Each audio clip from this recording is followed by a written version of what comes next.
Right, there are rights, but also limitations to those rights. Nigeria's Chief of Defense Staff, General Lucky Irabo, says the military will resist any attempt by anybody, group or individual adopting violent means of agitation for secession.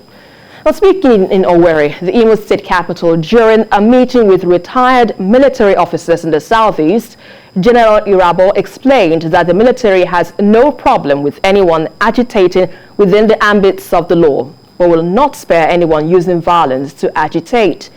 Meanwhile, new wave of violence is erupting in the southeast again. 2 police officers and a civilian have been reportedly killed in Enugu State when gunmen opened fire on 2 security checkpoints. A motorcycle and a police patrol vehicle were also set ablaze. But let's share the story of the defense chief with you before we begin the discussion. The rising insecurity across the country is making the armed forces to come up with a better strategy to stem the ugly tide. The southeast region also has its fair share of the insecurity. The Chief of Defense Staff was in Owerri for the security parley with retired senior military officers from the southeast region to leverage on their wealth of experience in fighting insecurity. We have a constitution, and the constitution enables us to be able to ventilate whatever grievances that we have. So anyone going outside the provisions of the constitution, of course we won't, as a military and of course security agencies, allow that.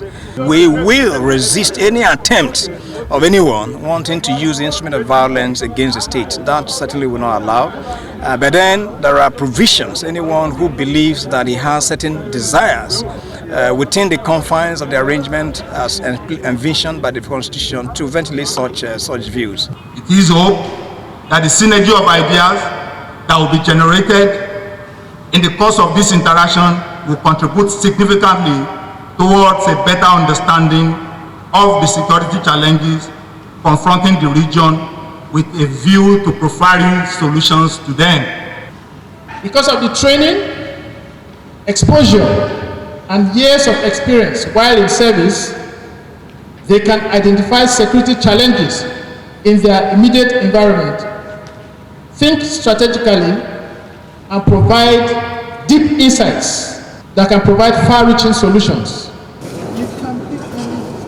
For the participants, such an interactive session will achieve rewarding results. No sensible person will wish that war is employed in solving out problem. If you go through history, you'll find out that it is Jojo. The gesture itself is commendable. Remembering the old to dovetail with the new and see solution to our national problem, especially as it affects security. The outcome of the interaction would further energize the collective efforts towards full restoration of the desired peace and security in the region. Prince Oba, TVC News, Owerri. Well, I still have him in the studio with me to discuss this issue further, Babajide Kolade Otitoju and Mr. Oyebile. So let's begin with you now, BKO. Security challenges in the southeast, may be far from over, because we already had what has happened. 2 police patrol vehicles were destroyed, in the course of a gun duel between gunmen. But what do you make of what's happening in the southeast, regardless of what the government is saying, that it's all due to the IPOB, activities? Why do you think the challenges in the southeast still persist, even though it seems like we are getting there, more or less? No, I think it is not right to say we are getting there. Many people felt that with the arrest of Nnamdi Kanu, that this whole thing will end. But by the nature of this kind of agitation and armed struggle, you can't expect that because somebody, a key figure in the whole struggle, was arrested, then it will end. No. And we have seen that security personnel are still being targeted, even after the arrest of Nnamdi Kanu. So this whole thing would be with us for some time. It depends on how the government responds to it. This kind of insurgency lasted for 25 years in Sri Lanka. I'm not saying that necessarily this one could be up to that, but it depends on the strategies that we adopt, how decisive we are in tackling the problem. Because more than 125 security personnel have been killed, mainly police and soldiers, in the southeast this year. And dozens of police stations have been destroyed, especially in Imo, Ebonyi, and even some parts of the south. So it's a problem that is still there, and I like the fact that the Chief of Defense Staff spoke in the manner that he spoke, and I like the fact that he reached out to retired servicemen in the southeast as a way of picking their brains and seeing how you can benefit from their wealth of experience. I was very excited when I saw Ejirika, the former Chief of Army Staff, to the credit of General Ejirika, we never lost an inch of Nigerian territory to Boko Haram until he was unwisely removed as Chief of Army Staff. The record is there. He was removed, and shortly after his removal, Boko Haram seized Goza. After seizing Goza, Boko Haram seized Damboa. So wherever he is, General Ejirika should be able to raise his head high in unshakable pride that he served his country very well. But some haters of our country, posturing as patriots, were the ones who were sending letters to ICC, piling pressure on Goodluck Jonathan to remove him, that he was killing for killing Boko Haram. Now look at the problem that we have. We've had to live with these people, these terrorists. We've now had to live with them for this long. Some of them have even now moved to the north central and northwest.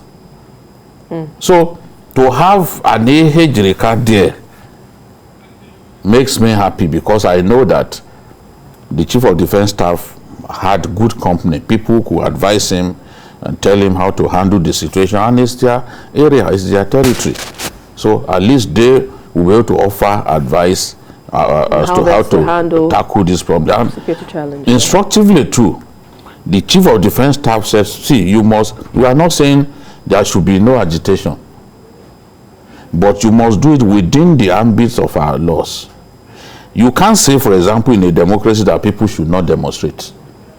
I don't think it makes sense to say, no, people should not demonstrate, people should not protest. Protests are part of the character of democracy. You cannot take protest away from democracy. Especially when the government is a democratic one, you can't tell people not to protest.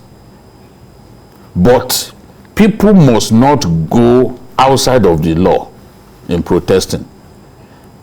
You must not go outside of the law. You must not get violent in protesting. That is the message that General Irabo is sending, that look, when you get violent, you put the lives of other people at risk, and we are duty bound to protect those whose lives are at risk as servicemen. So it is very clear. It's not saying we will crush people, we will fire at people. No. Agitate, but agitate within the ambit of the law. So Oyewule, taking into context the statement credited to the defense chief that it will take seriously anyone who is, going into agitation with violence, it will handle them seriously. The defense will handle them seriously. What do you make of how the government has been able to handle the different agitations that has been going on in the country?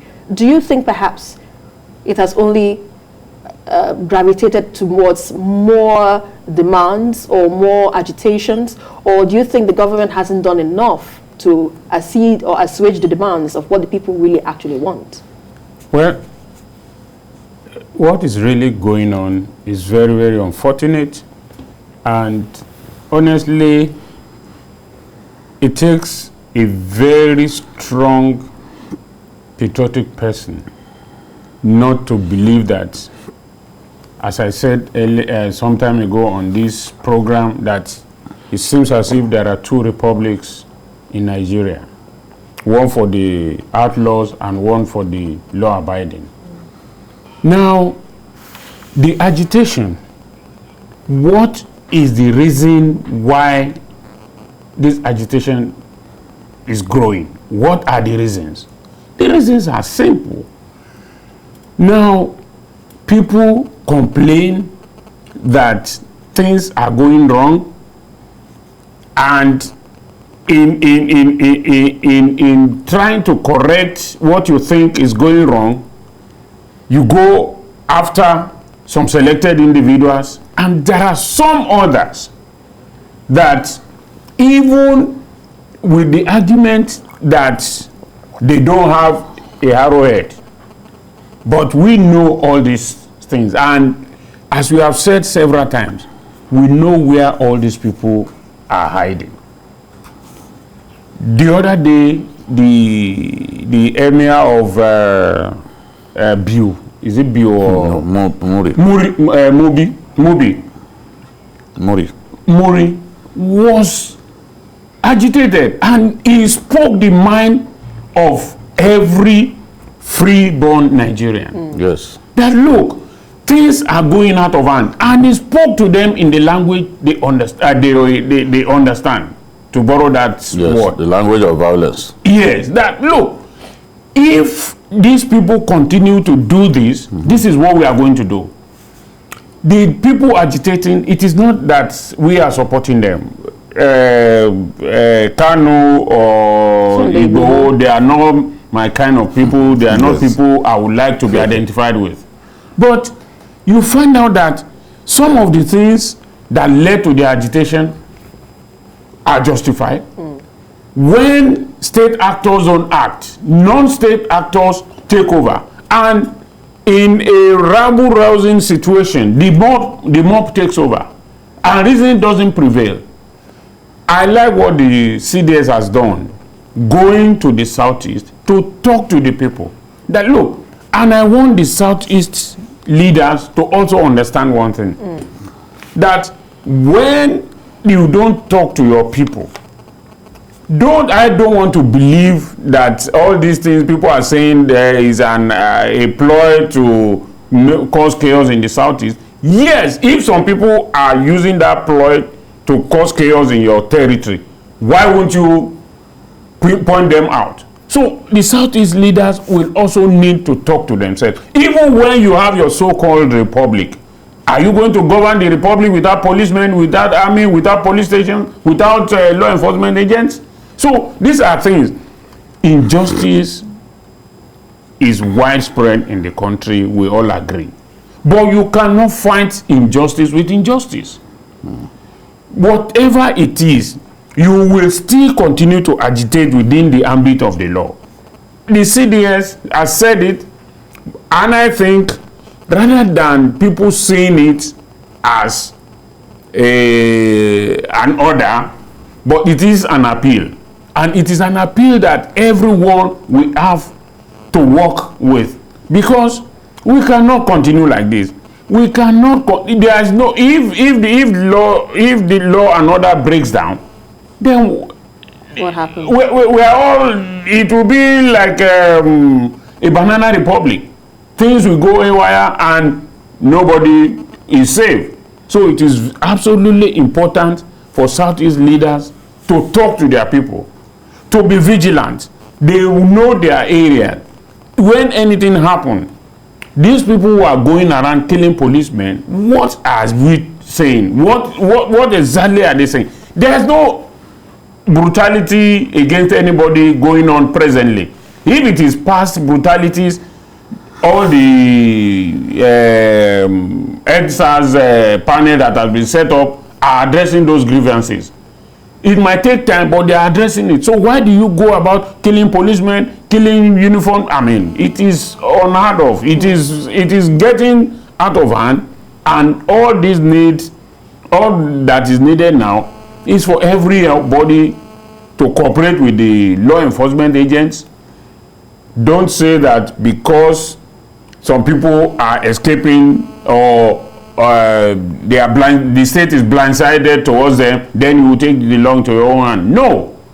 If we want to blind everybody, people will all end up blind. So there's a need for caution. For caution, indeed.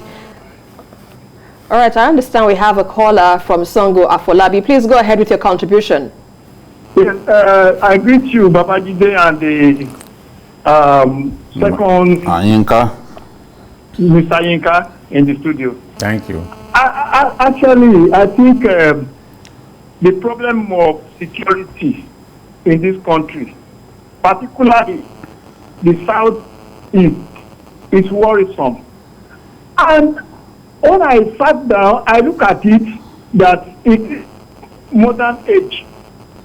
Why can't the state governors in those areas install CCTV in all vehicles of the security men that will go out, and they will make sure those CCTV will be connected with Wi-Fi and online monitor in a say, even though if the vehicle is bumped, the former record will still remain at the monitor center. They will now be actually know who and who are doing this. Yeah. Because I am skeptical about what is happening there. I don't really know who and who are the unknown gunmen. How can a thing will happen and we don't know the identification of that person? Or we used to hear it unknown gunmen. We want to know these gunmen. Install CCTV in all the patrol vehicles. And Afolabi, thank you very much for your contribution there, since we just lost connectivity with you on the line. So, Babajide, we need to know this unknown gunmen. I'm sure most Nigerians are already getting tired with reports, having to hear unknown gunmen attacking, different patrol stations and all of that. But in the light of this concern, are we ready to, deal with this situation headlong? Because already the government seems to be, committed to ensuring that we have peace and stability in the Southeast and, of course, in all other regions of the country. But what strategies the government needs to do if we're to put this behind us and ensure that security of lives and property is paramount? Yes, the government is adopting a strategy, and that is trying to crush the paramilitary wing of IPOP. They've been going to their camps, attacking them in their camps, taking the battle to them, the armed forces, and we are seeing the results of some of this attack on ESM camps and formations. But beyond the military approach, there is a need for equity in our country. There is a need for justice in our country. A lot of people who opted to be terrorists, especially in the Middle East, they opted to be terrorists in response to some ill treatment or mistreatment. I know a particular case of a man a boy whose family was wiped out by American troops. He had no, he did not hesitate to join the ISIS. So when everyone gets treated fairly and there is equity in our country, some of these demands will simply fade away, because what are you going to be complaining about if there is no marginalization of the Southeast in any way? Who will bring up issues around marginalization? So we have to look at the cause of these agitations and try to address them. A military approach may solve a problem, but it's not in all cases that you adopt the military approach alone. As you adopt the military approach, take other steps that can help to calm tension in the country, that can help to bring down this agitation. And there are steps, political moves that can be made. It's just that our political leaders, for reasons best known to them, will sometimes not think that it makes sense to take, make a political move that can bring down all of this tension and ensure that we live in peace with one another. We've seen it done on a number of occasions, the June 12th agitation and the rest of that. The consensus was, okay, let us allow Obasanjo to become president. And Abdul Salami Abubakar, IBB and the rest of them, they got him out of Yola prisons, did everything to make him president, to placate the Southwest. We also saw them do that by allowing Goodluck Jonathan to become president. First made him vice president to placate the South, and then ultimately he became president. They also addressed the demands of these militants by creating the amnesty program. So there are steps that can be taken that can help us to calm things down beyond simply the use of force. Because I remember when we were sending troops to the South then, I warned that sending troops to the South will not solve the problem. Because that's not an area where you can simply be dropping bombs anyhow. No. With pipelines crisscrossing communities and all that. But in the end, they reached out to those militants. And the sabotage of Nigeria's oil installations stopped. The VP and the then Minister of State for Petroleum Resources, they reached out to these people and we solved that problem. So it's not in all cases that you must use force, you must send the army. We've seen cases when sending the army didn't work, and then you try to find another way. One is not saying placate criminals. That's not necessarily what I'm saying. But occasionally we can at least mix up the tactics, mix up our approach, and then we will get the results. Yes. Yeah. So, Alayinka, you have final thoughts on this issue before we go to the next discussion? So, the honest truth is that every move must be made to calm the nerves in the Southeast, because, as Babajide has said, majority of them feel as if they are not part of Nigeria. And if people are feeling that way, the best way to do it is to offer them assurances, not only by saying it, but even if they were just tokenist appointments and things. There are ways they do all these things and they know it. But the truth of the matter is that the Southeast must be accommodated in all plans that Nigeria is making. Because if you don't include them, they will. There is a Yoruba proverb that says that the leper cannot milk the cow, but he can pour away the milk. Right. The long wait for the safe return of the abducted students of Bethel Baptist Secondary School in Kujama, Chikun local government area of Kaduna State is far from over. But we are glad to hear that 2 more students have escaped from the kidnappers. Now, the 2 students say they decided to escape when they were sent on an errand by their captors. Imagine that. And fled to Rijana community along the Kaduna-Abuja highway where they were rescued. Well, 2 of the boys are being medically examined before they are reunited with their families, while tactical approach is being intensified to secure the release of the remaining students. BKO, this is about the 4th time that we're having mass abductions in Kaduna within the last 6 months. 6 months, yes. So is this more like becoming a norm? What do you make of this situation? How worrying is this? No, I'm really troubled, not just worried about the descent to anarchy in Kaduna State. It is clear that these outlaws are doing this to get at the governor, because the governor came out to say, look, these guys have lost the right to live by taking other people's lives. They've lost the right to live. They should not be placated. They should not be given amnesty. They should not be paid ransom. So it touched their own nerves. And after that, they began to go after Kaduna State.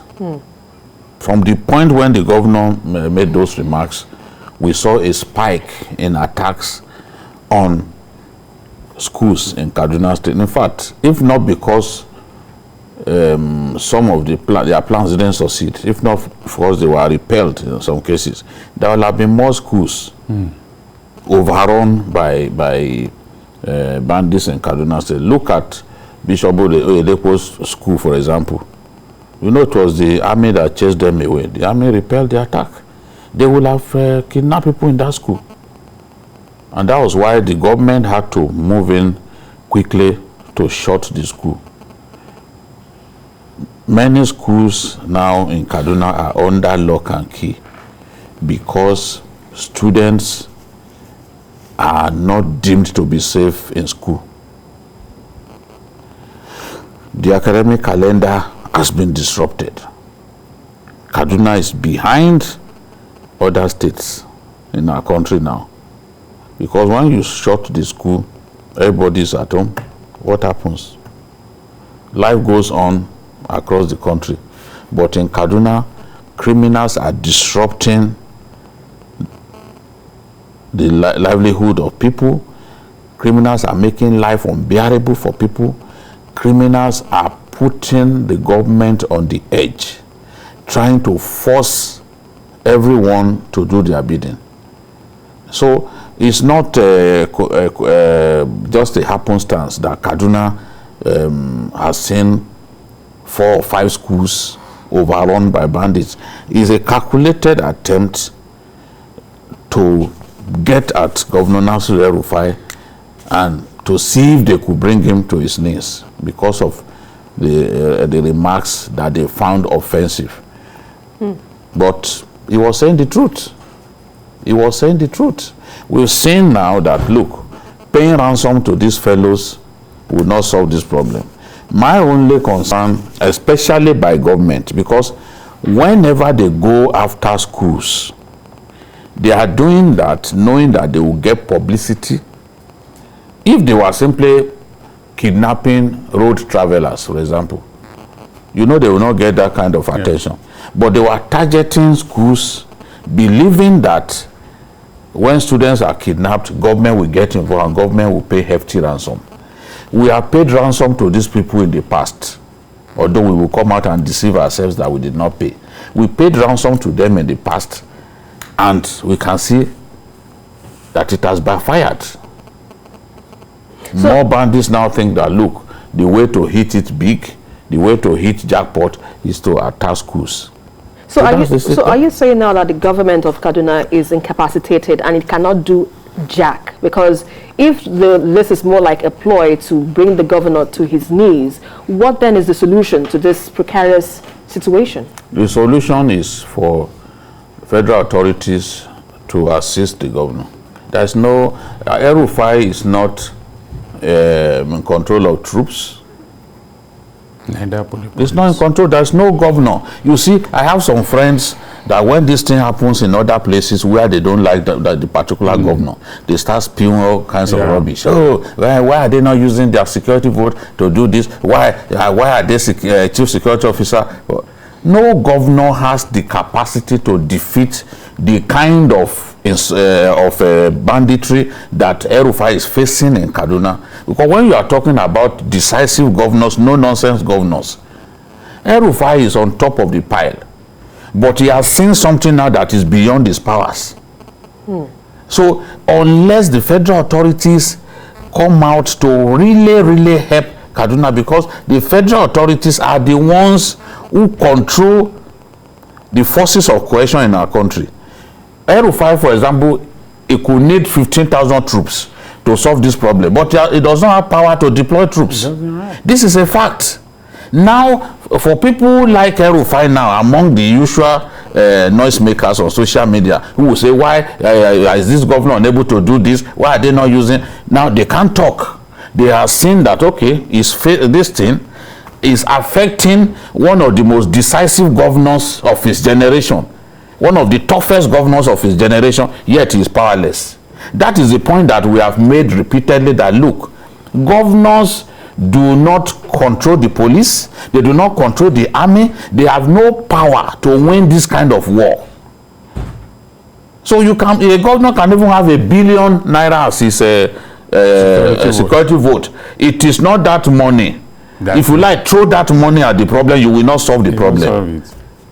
You can only solve this problem with the right approach, with the right strategies, and the right number of troops that you deploy to an area and snuff out the problem. I'm happy that El-Rufai reported some days back, Governor El-Rufai reported some days back, that Kaduna has been given more troops. Now, this will help a long way. Zamfara demanded for 6,000 more troops. I don't know if they've given the governor. The governor of Zamfara said he has up to 30,000 bandits in the state. That's more than the number of Nigerian servicemen in That's alarming. In that area, or probably the whole of the Northwest. So how does it defeat the problem? So there is not so much that governors can do under the present federal arrangement that we have. Over there in the US, they have their police. Even at county level, you have your police, and you deploy them the way you want. You identify problem areas, so send them there. But that's not what we have now. A governor has to go and beg. Please give me so number of troops. You heard when the governor of Niger State came out to say, I appeal to Abuja to give me more troops. They didn't give me. Now these people are overrunning my state. He came out. That's the governor of Niger State. So this is a problem. You cannot say that El-Rufai is not a tough governor. You cannot say it's not a no-nonsense governor. But how come he's unable to defeat this problem? That is because the root of this problem is the fact that state governors are powerless to solve this kind of problem. They have to rely on Abuja. Security, indeed. So, Olayinka, with what BQ rightly pointed out, it's more like we're going to talk about state police, which might be the best way to go for now. Because if we're to talk about dealing with what is peculiar in a particular region, then the governors should have the powers to decimate them however it pleases. But are we ready to, adopt that system of approach in our country, knowing the antecedents that, if we give too much powers to governors to have any state police control, they might be misused, which is one of the questions that was raised, during some time of discussions. Are you ready for state police if that is the best way to go to handling situations like this? For anybody to say that if you give power to state governors, they will misuse the police, is to say that we are not ready for anything. Because whether it is abused, something that you have not used before, you cannot abuse it. I mean, you cannot say it will be abused. The first thing is, let us test them. And you see, I'm always worried because the time, this is something that is on federal exclusive list. We always embark on so-called constitutional amendments at the second or third year of every government because they don't want to do it. Why is it that we are now talking about constitutional amendment when this government is quarter to go? I mean, these are things that they should have done either in their first term or the very year, the first year of the second coming. Because now they will be doing rush program, they won't get to the end of it. I can assure you that this will not solve the problem because at the end of the day, the constitution amendment will not succeed, they won't get to the end of it, and we would still continue after 2023. State police is the way to go. But what has happened to Amatekun? What has happened to the ones in the north? What has happened to the ones in the east?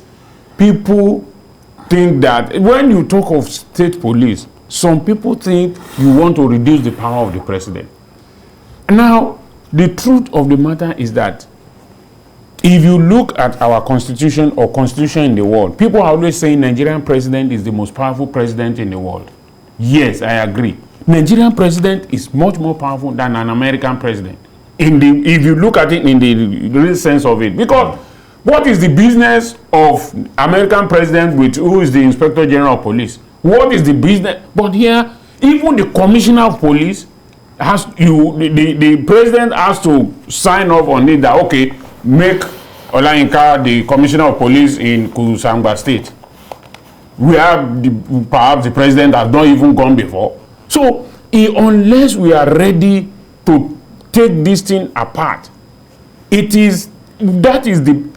you say that they are going to abuse it, I've said it on this program before. When Bola Tinubu created LASMA, he had problem with the federal government then because they said they will not come on the federal road, they will not do this. Today now, if there is no LASMA in Lagos, what will have happened? There will be chaos everywhere. So there was even a time they said they should leave federal roads. Exactly. Now we have experimented with LASMA. What is wrong with experimenting with state police? Let us experiment with it and look, something you have not used before. You cannot say that no, it is not going to work. It is just that fear. Yes, there will always be abusers of power. That is why power is there. People will abuse it. But because some people are abusing state police, at the federal level, is the police not being abused itself? Are they not abusing the use of the police force? The Lagos State governor, despite, apart from salaries that the federal government pays police, what else does the federal government do for the police in Lagos? The Lagos State is the one that buys vehicles, is the one that buys tank and everything, equipment and everything. So, if the state has been able to do that, why is it that there will be crisis in motion now and the governor will not be able to call the commissioner of police and say that there is crisis in motion, please go there? He will call the commissioner of police. The commissioner of police will perhaps call the inspector general. Maybe the inspector general is at a party or is at a meeting before he gives the order for him to go ahead. Right, let me hold your thoughts. We need to take this call that has been holding on from Owerri. Chukwemeka, please go ahead with your contribution. Yeah, okay. Good evening, gentlemen and ladies studio. Yeah, like I said, my name is Benashko Chukwemeka Olelewan. I'm calling from Owerri. Okay. Yeah, still on the issue of insecurity, especially as it concerns the Southeast and the position of the Chief of Defense Staff. I think we are all getting it wrong. Agreed, we are not comfortable with the level of insecurity in the country today. It appears we prefer in this country to deal with symptoms of disease other than the root cause. Is it not obvious today that the dysfunctional system of government we are operating in Nigeria today that is characterized by marginalization, with all due respect, hypocrisy, double standard, ethnic and religious bigotry that is fueling the agitations we are having in this country today? Let us be very. That's why we call for equity. Yeah. We call for equity. Maybe you didn't hear us when we were saying that there should be equity, that the steps must be taken, that you can't use force all the time. We said that clearly, that there are political steps that can be taken that will calm the nerves of people. We said that. So it's not a question of that we did not address the problem. No, we said that very clearly. At night you can listen to the program again. You will hear when we said that government can approach this the solution in another dimension. Another way. We said that clearly. So, all right, Chukwuemeka, I believe you've heard the response from Babajide. We've answered the question that you raised initially. So let's move on to our next discussion on today's show. Epileptic power generation and supply continues in Nigeria. Now, after some gains last week, power generation dropped below the 4,000 megawatts mark on Tuesday. And according to the data by the Nigerian Electricity System Operator, the total generation in the country stood at 3,958 megawatts as of 6 a.m. on Tuesday, down from 4,270 megawatts on Monday. While the peak generation stood at 4,611 megawatts, while the lowest generation was 3,732 megawatts. Well, the cause of the decline in generation has been blamed on gas and transmission constraints, which still constitute the major challenges facing power stations in the country. BQ, power transmission is still a problem, has remained a challenge in Nigeria for far too long, perhaps even before I was born. Why do you think this has persisted, and what do you make of the government's level of commitment to improve power supply generation in the country? Well, I expect us to adopt different measures. The way it is now, the renewable energy option is a very good one.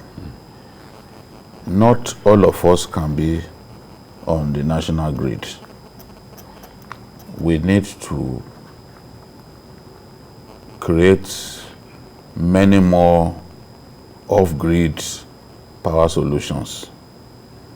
The other day I was discussing with a friend when Boko Haram destroyed power installations, transmission lines in Borno State and plunged the state into darkness for more than 2 months. He said, look, electricity can be provided by bypassing the national grid. Yeah. And it's possible. It's possible. You can see some of the steps being taken now, providing electricity in health institutions, in schools, using off-grid mechanism. So that is an approach. We have relied, because the bulk of the power plants that we have are gas-fired. Whenever you have gas constraints, the country will suffer. It could even lead to system collapse, because there is an optimum level of power generation that must be reached before you can avoid the system collapse. But where you have serious gas constraint, for example, and the bulk of the power plants are inactive, that's a big problem. So now they are talking about gas constraint. It has been a problem with us for long. Not only are many of the gas-fired power plants located far away from the source of gas, gas supply itself is subject to all forms of sabotage. In this South, for example, people will break gas pipelines, whereas you cannot pipe it. You are wasting your time. People will assume that, oh, perhaps this is a EMS. Yes, the pipeline bearing PMS. You break it, it turns out to be gas. Once you break it, there's nothing you can do with it. You cannot pipe it, so it's useless to you.